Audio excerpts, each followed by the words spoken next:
Sahabat sekalian, malam hari ini kita akan sama-sama merenungkan satu tema, bertekun dalam doa.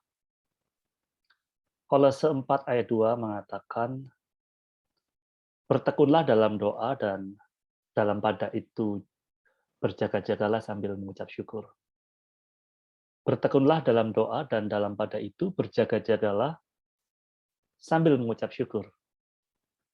Sahabat sekalian, tentu kita menyadari bahwa sekarang kita sedang berada dalam dunia yang tidak menentu. Mungkin semakin sulit dan bahkan membahayakan. Kita masih berada di dalam situasi krisis. Walaupun pandemi ini di negara kita sudah melandai atau mereda, tetapi tentu ini bukan suatu kesempatan bagi kita untuk merayakan kemenangan terlalu awal. Karena kita tahu bahwa memang realitasnya hidup kita tidak semakin mudah. Karena realitas ini juga, sabda Tuhan mendorong kita untuk bertekun di dalam doa dan berjaga-jaga sambil mengucap syukur. Tuhan kita Yesus Kristus pada saat-saat terakhir sebelum dia diserahkan, dia mengatakan, berjaga-jagalah dan berdoalah, supaya kamu jangan jatuh ke dalam pencobaan. Roh memang penurut tetapi daging lemah. Markus 14 ayat 38.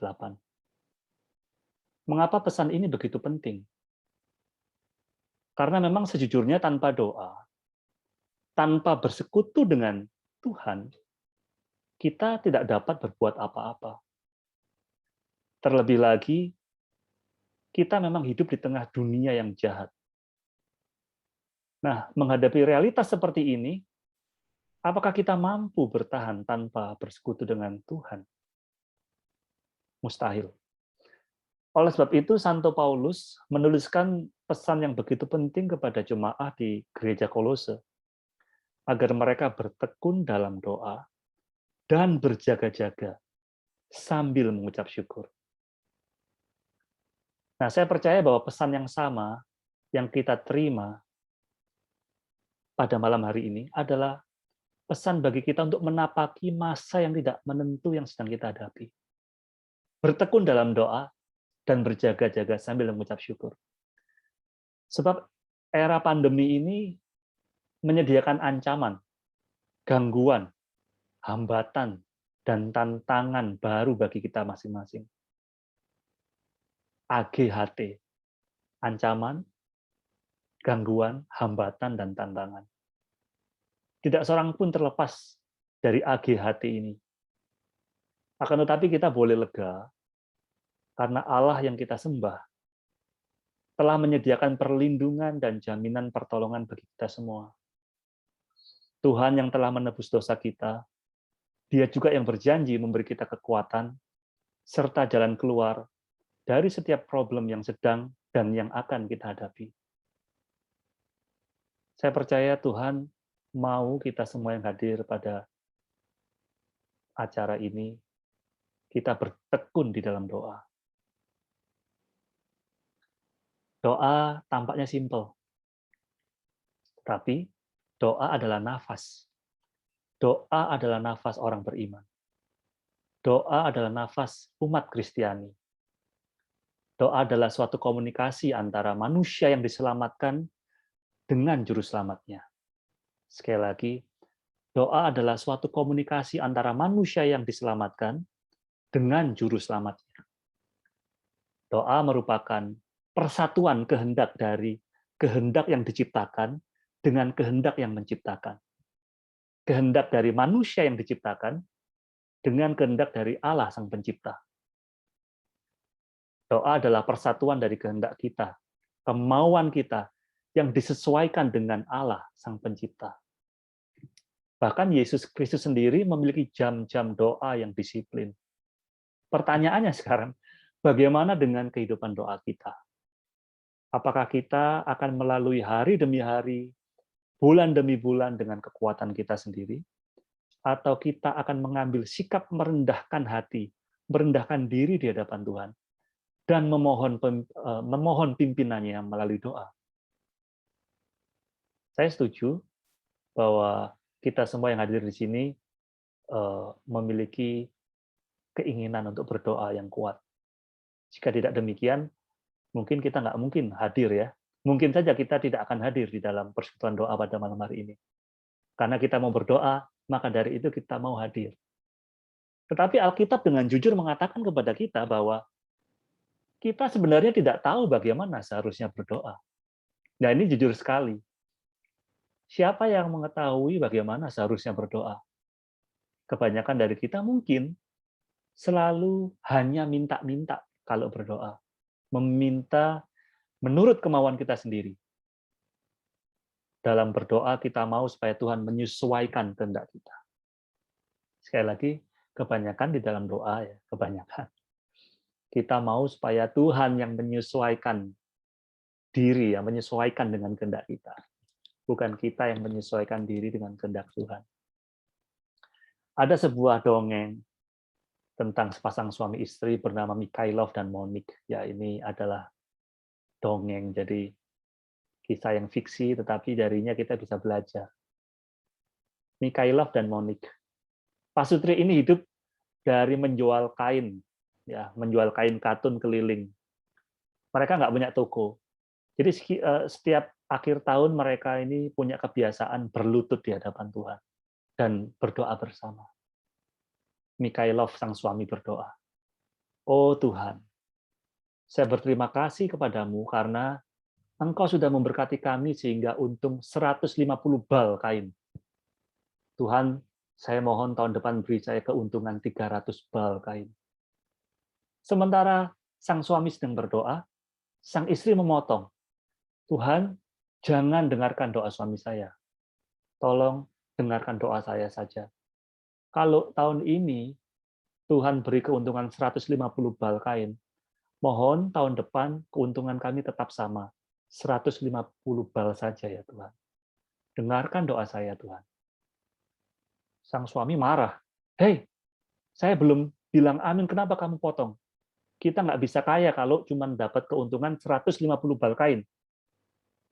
Tetapi si istri tidak menggubris suaminya. Ia tetap melanjutkan doanya. "Tuhan, pokoknya doa saya saja yang didengar ya Tuhan. Jangan berikan keuntungan 300 bal kain. Karena kalau Engkau beri keuntungan 150 bal kain, suami saya akan tetap setia dan mencintai saya. Kalau nanti untungnya 300 bal kain, dia nanti akan cari istri kedua." Nah, kisah ini mungkin terdengar lucu. Inilah doa mereka. Kedua-duanya berdoa untuk kepentingannya sendiri, bukan mencari kehendak Tuhan dan kerajaannya. Inilah manusia. Sejak kejatuhan Adam dan Hawa dalam dosa, maka seluruh keturunan Adam dan Hawa pun memiliki sinful nature atau sifat alamiah keberdosaan. Kita tercemar oleh dosa. Sehingga tidak ada satu aspek pun dalam diri manusia yang tidak tercemar oleh dosa. Termasuk pikiran, perasaan, kehendak kita. Nah, sebagai orang beriman, kita juga memiliki natur dosa tersebut. Tanpa disadari, doa-doa yang kita naikkan kepada Tuhan juga bisa terlahir dari hasrat-hasrat yang tercemar oleh dosa. Apakah doa kita sudah sesuai dengan kehendak Tuhan? Ini masih menjadi pertanyaan. Saya pun masih belajar. Apakah kita berdoa dengan pengertian akan apa yang dikehendaki Tuhan dalam hidup kita? Alkitab terus terang ya, dengan terus terang berkata bahwa sebenarnya kita nggak tahu bagaimana seharusnya kita berdoa. Apa yang kita doakan? Bagaimana kita harus mendoakannya? Kita sendiri tidak tahu. Pada waktu Tuhan Yesus, Sang Putra Tunggal Bapa, berada di dunia, Dia tidak berdoa tanpa pimpinan Roh Kudus. Tuhan Yesus Kristus pun berdoa dengan pimpinan Roh. Siapakah kita yang walaupun bisa menghafal doa dengan indah. Lalu kita merasa diri bahwa kita sebagai orang yang pandai berdoa. Kita merasa menjadi orang yang tidak perlu tuntunan Roh Kudus untuk berdoa. Dalam Matius 4 dan Lukas 4, ditulis bahwa Roh Kudus memimpin Yesus ke padang belantara untuk dicobai. Dan di situ ia berdoa 40 hari. Dia berdoa, berdoa, dan berdoa. Dan sebagai puncak doanya kita melihat Roh Kudus memimpin Tuhan.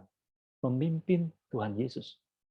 Selama 40 hari, Tuhan Yesus berada dalam pergumulan doa. Roh Kudus mendampingi Tuhan Yesus dalam menghadapi pencobaan-pencobaan yang berat. Waktu di dunia, Tuhan Yesus berdoa dan dipimpin Roh Kudus. Mengapa kita tidak demikian? Kitab suci kita mengatakan bahwa Roh Kuduslah yang akan menolong kita dengan keluhan-keluhan yang tidak terucapkan. Apa artinya ini? Yang tidak terucapkan, yang tidak dimengerti oleh manusia, bahkan yang tidak kita sadari. Itu adalah kebutuhan kita. Kebutuhan-kebutuhan itulah, keluhan-keluhan itulah yang didoakan oleh Roh Kudus kepada Bapa. Orang yang belajar sabar tentu tahu betapa berat arti sabar ini. Sabar tidak mudah. Seorang ahli filsafat Asia mengatakan dalam bahasa Mandarin, kata sabar tersusun oleh dua suku kata, ren dan nai. Artinya jantung yang ditusuk oleh pisau. Itulah artinya sabar. Kadang-kadang kita tidak bisa bersabar, tetapi terpaksa harus sabar. Sudah tidak bisa, tetapi mesti harus sabar. Dan kita paksa-paksakan supaya bisa sabar. Sama seperti jantung yang ditusuk sama pisau. Goyang sedikit, semakin hancur jantungnya. Ini penggambaran yang gamblang tentang sabar. Nah, siapakah yang paling sabar? Yang paling sabar adalah Roh Kudus. Dia roh yang lemah lembut. Waktu Roh Kudus melahirbarukan kita, dia sejak melahirbarukan kita, dia akan mendampingi kita yang dilahirbarukan itu, manusia yang dilahirbarukan itu, sampai di akhir hidupnya. Sampai di akhir hidup kita. Nah, Roh Kudus ingin hidup di tengah-tengah kita. Dia mau hidup bersama dengan kita, di dalam kita. Roh Kudus seperti seorang ibu yang mendampingi kita dengan penuh kesabaran, mendidik kita, memimpin kita menuju jalan yang benar, menuju jalan yang bercahaya dengan terang yang mulia. Termasuk diantaranya adalah dia dengan sabar memimpin kita, mengajar kita untuk berdoa. Saya percaya Roh Kudus membantu saudara dan saya berdoa di hadapan Tuhan. Dengan cara apa? Dengan cara dia. Maka dari itu, seringkali di dalam memimpin doa-doa, saya selalu mengucapkan agar Roh Kudus yang menyempurnakan doa-doa kami, doa-doa kita. Karena dia yang paling tahu kebutuhan kita, termasuk keluhan-keluhan yang tidak kita sadari. Dulu, di desa-desa di Tiongkok, banyak wanita tidak sekolah, tidak mengenyam pendidikan. Kalau mereka mau menulis surat kepada suami atau anaknya di kota lain, mereka harus minta bantuan ke juru tulis atau tukang tulis surat. Nah, tukang tulis surat ini tidak punya modal, orang yang sederhana, tetapi mereka punya modal bisa nulis karena mereka memiliki pendidikan sekolahan. Jadi mereka itu pasang satu meja dengan dengan tempat tinta, sebuah pena dengan kuas gitu ya, dengan kertas. Lalu ibu-ibu atau wanita-wanita itu mendiktekan apa yang mereka mau katakan. Surat yang mau mereka tuliskan kepada anaknya, suaminya, itu mereka diktekan kepada juru tulis, kepada tukang tulis surat. Biasanya bahasa mereka itu jelek, gitu, nggak beraturan. Tata bahasanya itu ya tidak teratur seperti itu ya. Tetapi sang juru tulis langsung mengubah kalimat-kalimat yang tidak beraturan tadi, yang didiktekan tadi itu menjadi kalimat-kalimat yang indah, dengan tata bahasa yang baik, dan tulisannya bagus. Kalau ada kata-kata yang mungkin kasar atau keras, dihaluskan, supaya dapat mengungkapkan apa yang diinginkan si klien atau ibu-ibu tadi itu dengan sebaik-baiknya. Tampaknya, sekali lagi, tampaknya demikianlah pekerjaan Roh Kudus dalam membantu kita berdoa. Doa kita mungkin saja tidak beraturan, kacau, tetapi Roh Kuduslah yang membetulkan. Roh Kudus mendengar doa-doa kita yang keliru. Tapi dia memperindah doa kita sehingga diterima oleh Bapa. Kita sama-sama diundang untuk meminta Roh Kudus membantu kita berdoa. Masa yang tidak atau era yang tidak menentu di depan kita sedang kita hadapi. Tetapi kita diajak bertekun dalam doa dan berjaga-jaga sambil mengucap syukur. Sekali lagi kita diajak bertekun di dalam doa dan berjaga-jaga sambil mengucap syukur. Dunia tidak akan menjadi lebih baik. Kita tidak bisa mengandalkan kemampuan kita dan pengalaman kita sendiri. Tidak bisa mengandalkan kepintaran kita sendiri dalam mengarungi lautan kehidupan ini. Kita diundang berdoa setiap waktu bersama-sama dengan Roh Kudus dalam memulai hari, memulai pekerjaan, memulai bisnis, memulai pelayanan, memulai apapun bersama dengan Roh Kudus. Semoga Roh Kudus memimpin kita berdoa dan berjaga-jaga sambil mengucap syukur dalam segala situasi. Kiranya kita semua menjadi orang yang beriman, yang hidup dalam doa, kewaspadaan, penuh rasa syukur, dan kita menjadi orang yang dewasa di dalam Kristus dan diberkati dalam segala kebajikan. Amin. Mari kita berdoa.